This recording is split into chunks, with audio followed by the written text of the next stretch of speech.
Okay, what just happened?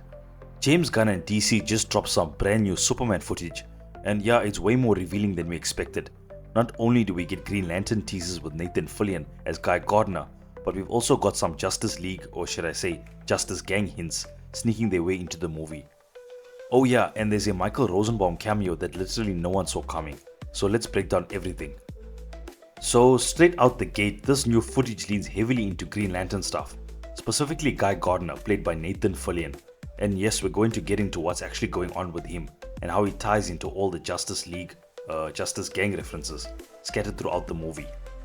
Now here's the thing, when the movie starts, the Justice League doesn't exist yet, but James Gunn is making sure we know they are coming, like big time. The movie is loaded with references to them, but it's all very winking at the audience kind of stuff, especially with the whole Justice Gang vibe. It's almost like they're having a little too much fun trolling us with the Guy Gardner marketing, and I'm here for it. But let's talk Nathan Fillion for a second, because if you ever wanted to see a superhero you love to hate, this is your guy. Fillion is leaning hard into the character.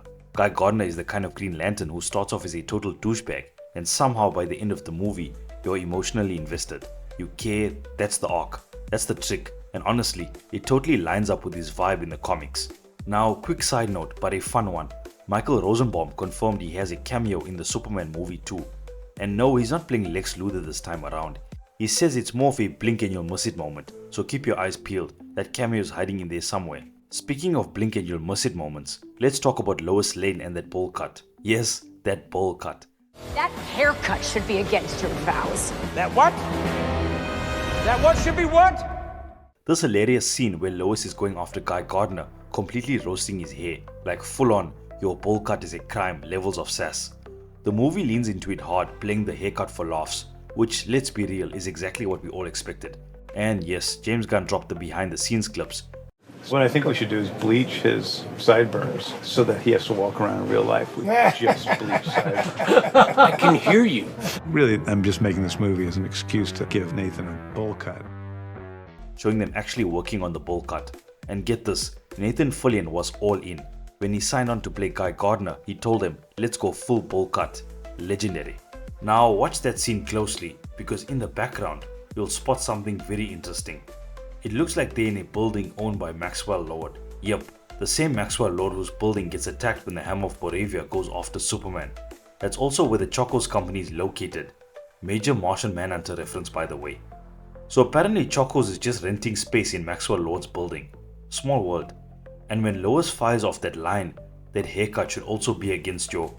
Yeah, she's talking about the Green Lantern oath. You know the one. In brightest day, in blackest night, no evil shall escape my sight. Let those who worship evil's might beware my power, Green Lantern's light. Iconic. But let's rewind for a second. Who is Guy Gardner really? What's his deal? Nathan Fillion's been keeping it mostly lighthearted in interviews. But this is important. You don't actually need to be a nice person to be a Green Lantern. You just need to have willpower. You have to be fearless. That's what qualifies you. And that idea goes way back in the comics. So here's the lineage. Abin Sur was the Green Lantern for Earth Sector before Hal Jordan. Most fans think of Hal as the first Earth Green Lantern, but technically it was Abin Sur. Actually, if we go back further, there was an ancient Green Lantern named Alan Gur, who Zack Snyder even nodded into his plans. So how does Guy Gardner fit in? Originally, Guy Gardner's backstory was kind of wrapped into Hal Jordan's. When Abin Sur crashed on Earth, he didn't target Hal. He told his ring to find the person most worthy, and guess what? The ring found two people, Hal Jordan and Guy Gardner. Hal just happened to be closer physically. So yeah, Guy could have been the Green Lantern we all knew first, but instead he gets introduced later, and over time his origin story gets retconned a lot. Fast forward to the New 52 continuity and we get the origin most fans remember. Guy Gardner is a former police officer from a long line of Baltimore cops. Middle child. He earns his Green Lantern ring after heroically saving his older brother Gerard in a shootout, but he's got baggage. A strained relationship with his father, Ebenezer Gardner, a decorated officer forced into early retirement after being injured on duty. Eventually during DC Rebirth, they dialed things up even more, painting Ebenezer as an abusive alcoholic, and that's the version most people expect we'll see with Nathan Fillion's Guy Gardner. Someone who grew up with a rough past and built up this macho front as a defense mechanism. So yeah, he's loud, he's brash, he fights with everybody, but deep down, one of the most loyal Green Lanterns ever. James Gunn is clearly using Guy Gardner for contrast. Superman's arc is all about being a good guy in a world that doesn't value kindness, a turn the other cheek type. Meanwhile, Guy Gardner's the guy yelling, punching, doing whatever it takes to get respect. That contrast is going to be wild to watch on screen. And yes, Nathan Fillion's Guy Gardner does survive the movie. We'll be seeing him again in the upcoming Green Lantern HBO series. Oh, and this is where things get really fun. In the movie, Superman works with a team that includes Hawkgirl and Mr. Terrific. Guy Gardner keeps calling them the Justice Gang, but guess what? No one else likes that name. It's not official. Maxwell Lord doesn't use it. It's just Guy Gardner being, well, Guy Gardner. But that vibe, that's straight up Justice League International, the team Maxwell Lord ran in the comics. And Maxwell Lord is confirmed to appear in the movie, but we haven't seen him in any Superman trailer footage yet. However, he did show up in the Peacemaker trailer, played by James Gunn's brother Sean Gunn. So here's my theory. Maxwell Lord probably isn't a major player in the Superman movie. We'll likely see more of him in Peacemaker Season 2, Episode 1. That's where Peacemaker tries to join the Justice Gang or whatever they end up calling it. And that episode likely takes place right after the events of the Superman movie. Now, why include all these characters in Superman's movie? World building. Gunn wants to show that Superman has been Superman for a while. He wasn't the spark that caused a meta-human explosion on Earth. He didn't set it all off. There were already heroes, powers, secret missions happening before Clark Kent ever popped open his pod. That's a sharp contrast to Zack Snyder's version, where Superman was the catalyst for everything. Remember those cutscenes from Snyder's plans? He wanted to reveal that the Greek gods, like Zeus, was actually ancient Kryptonians. Zeus, for example, was going to be a Kryptonian who crash-landed thousands of years ago.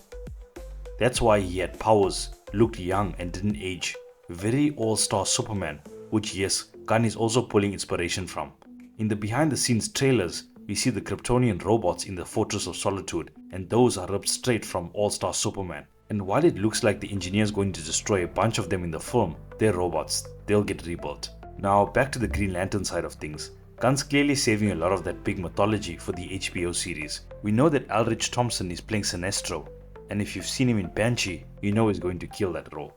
Also, fun fact, Anthony Starr, aka Homelander from The Boys, was also on Banshee. That show had talent. Fans have been asking about Kyle Rayner and Jessica Cruz. We already know Jessica will be in the animated show called My Adventures with Green Lantern, from the same team behind My Adventures with Superman, so maybe we'll get My Adventures with the Flash next.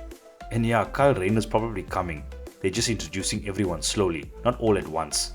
Eventually, we might even get a full-blown Blackest Night storyline.